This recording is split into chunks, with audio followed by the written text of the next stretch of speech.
R न्यूजमध्ये आपलं सहर्ष स्वागत. पाहूया आजची बातमी. हिंगणगाव येथे राष्ट्रीय पल्स पोलिओ मोहीम.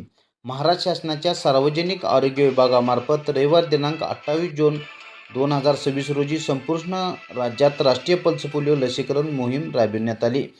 आयुष्यमान आरोग्य मंदिर उपकेंद्र हिंगणगाव येथे देखील मोहिमेचा शुभारंभ हिंगणगावचे लोकनियुक्त सरपंच दीपक पाटील यांच्या हस्ते करण्यात आला. यावेळी जन्मापासून 5 वर्षापर्यंत प्रत्येक बालकाला 2 थेंब जीवनाचे देण्याचे आवाहन करण्यात आले.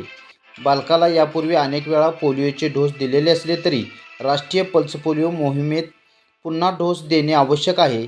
तसेच बालक किरकोळ आजारी असले तरी त्या पोलिओचे 2 थेंब सुरक्षितपणे देता येतात.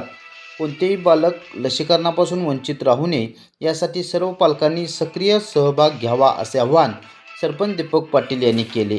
मोहीम यशस्वी करण्यासाठी वैद्यकीय अधिकारी डॉक्टर अभिनंदन पाटील, डॉक्टर सत्यजित तोरसकर, आरोग्य सेवक आसिफ पठाण, आरोग्य सेविका अंजुम मेवेकर, आशा स्वयंसेविका वर्षा माने, सुनीता पाटील, विद्या कांबळे आदींनी परिश्रम घेतले.